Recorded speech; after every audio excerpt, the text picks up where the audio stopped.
On June 14th, 1998, the Utah Jazz are attempting to beat the two-time defending champ Chicago Bulls when Michael Jordan hits an iconic crossover shot with only 5 seconds remaining to beat the Utah Jazz and give the Chicago Bulls their second three-peat. Here's the story behind how all this happened today on Daily Sports History.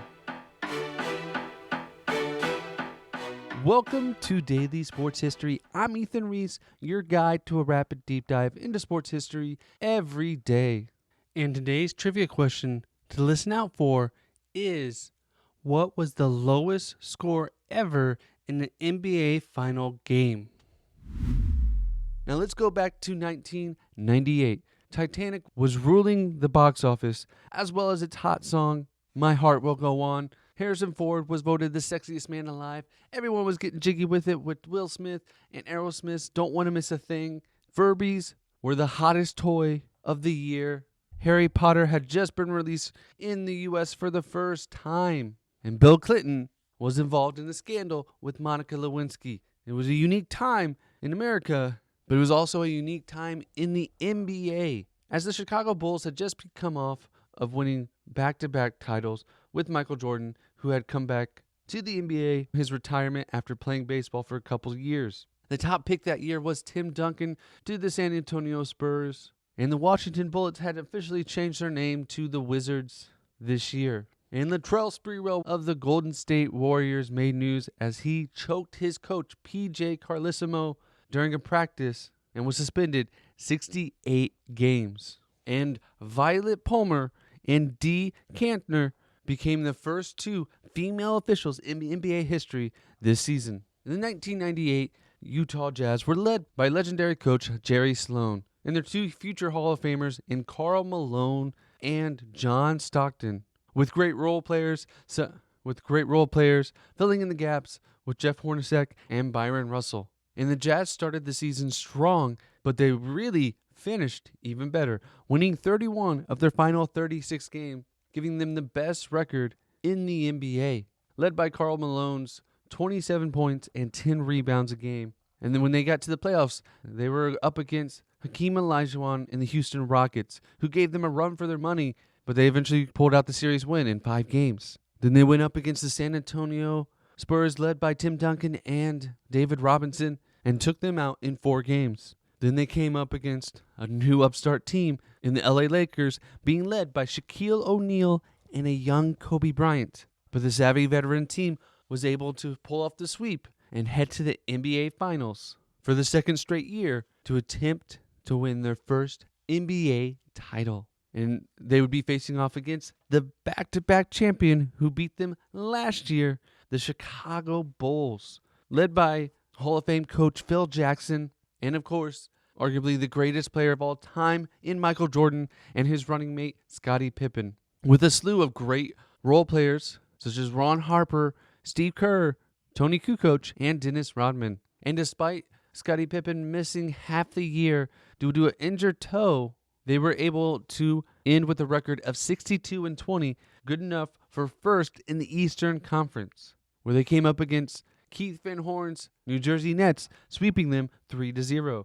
And in the next round, they would face the Charlotte Hornets, led by J.R. Reed, Glenn Rice, and the Bulls would take them down in 5 games, setting up an Eastern Conference final against Reggie Miller and Jalen Rose of the Indiana Pacers, who forced them all the way to a Game 7. But Michael Jordan would not be stopped on his quest to win another NBA championship, and they would meet the Utah Jazz again as the previous year. And coming into the game, the Jazz had a lot of confidence behind them. They had beaten the Bulls the 2 regular season games they met previously, and they knew what to expect from the team that they had just faced a year earlier in the NBA Finals. And the first game was held on June 3rd in Utah, where the Jazz took the lead into halftime up by 5 points. But the Bulls stormed back, keeping Utah to just 12 points in the fourth quarter, and they tied the game, sending it into overtime. But in the overtime period,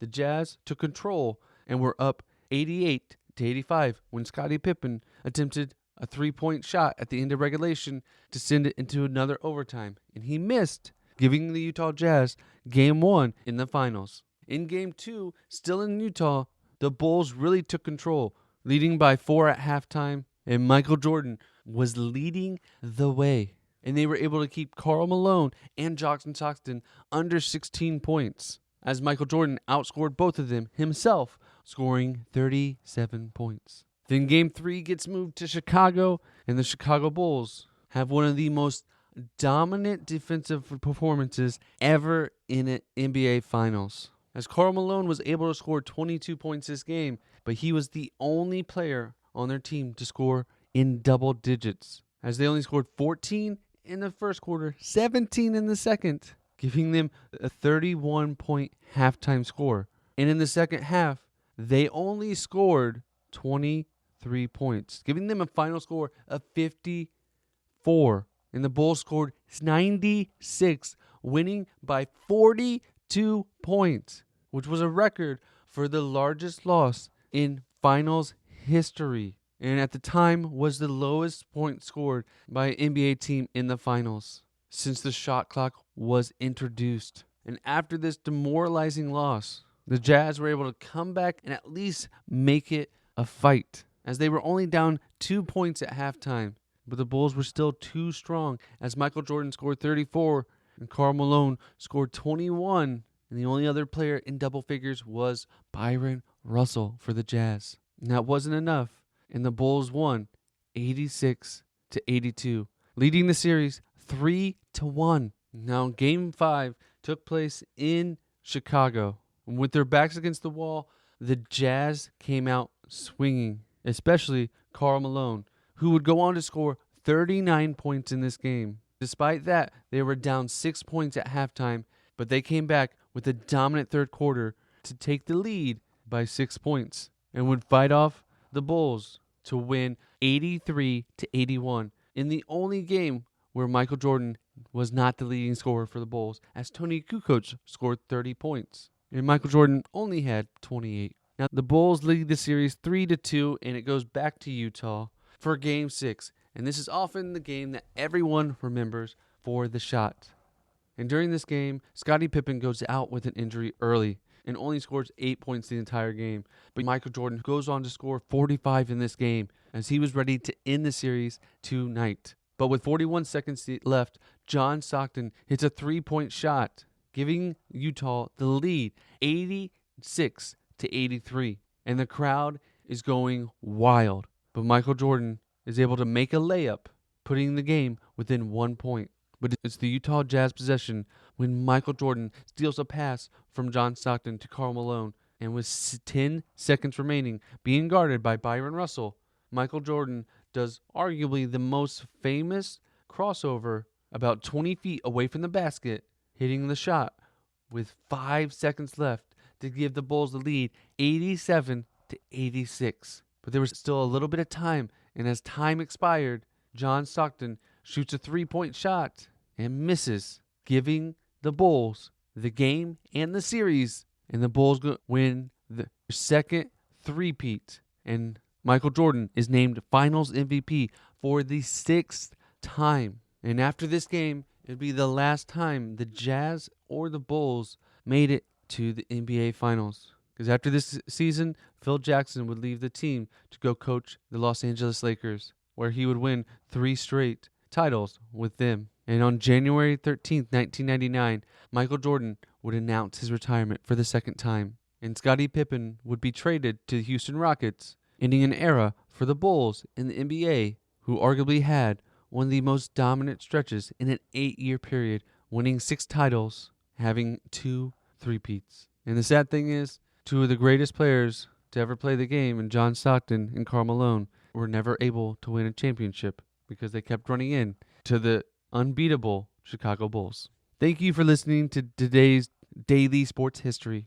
I want to thank Wesley Wright, Jared Baker, Josh Musia, and Malcolm Connor, all who suggested this topic. It was one of our most suggested topics. It's a great moment in history, and that shot will always live on. And thank you guys so much. If you want to have a topic done, all you need to do is leave us a review wherever you're listening, or go to Apple Podcasts and leave a review there.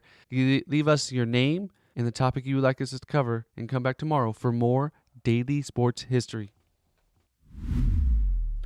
And the answer to today's trivia question, which was, what is the lowest score in an NBA final game since the shot clock was instituted? The answer is 54 by the Utah Jazz.